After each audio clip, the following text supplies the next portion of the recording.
Hello friends, स्वागत आहे तुमचं आपल्या नवीन व्हिडिओमध्ये. या व्हिडिओमध्ये आपण 131वी संविधान दुरुस्ती विधेयक फेटाळले गेलेले आहे.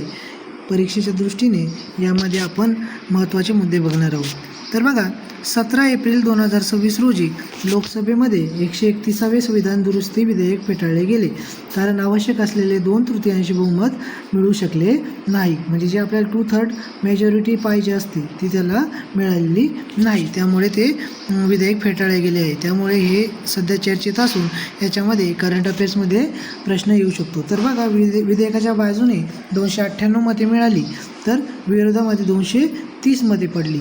एकूण उपस्थित 528 खासदार होते. तर मंजुरीसाठी आवश्यक असलेले 352 म्हणजे 2/3 मते हे मिळू शकली नाही. त्यामुळे हे जे 131वे संविधान दुरुस्ती विधेयक आहे ते फेटाळण्यात आलेले आहे किंवा ते पास होऊ शकले नाही.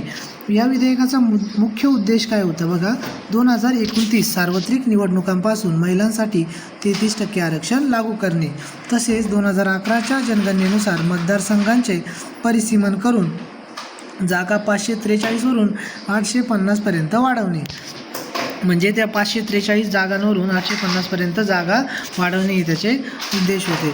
त्यामध्ये बघा, 2014मध्ये सत्ता स्थापन केल्यापासून नरेंद्र मोदी सरकारच्या काळात संसदेत फेटाळले गेलेले पहिलेच विधेयक ठरलेले आहे.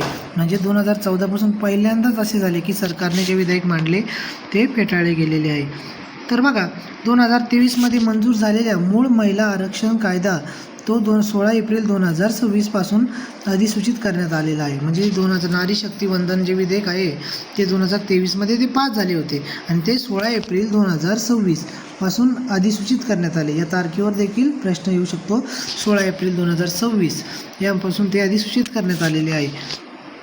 तर बघा, याच्यामध्ये जी दुरुस्ती होती, विशेष बहुमत अनुच्छेद 368 अंतर्गत घटनादुरुस्ती संसदेत उपस्थित असणाऱ्या आणि मतदान करणाऱ्या सदस्यांपैकी 2/3 बहुमताच्या सदस्यांनी तसेच सदस्यांच्या 50%पेक्षा जास्त बहुमताची गरज असते. म्हणजे पूर्ण टोटल सदस्याच्या 50%पेक्षा जास्त आणि हजारांनी उपस्थित असणाऱ्या सदस्यांच्या 2/3पेक्षा जास्त बहुमताचा पाठिंबा ज्यावेळेस भेटतो त्यावेळेस ही घटनादुरुस्ती विधेयक पास होते.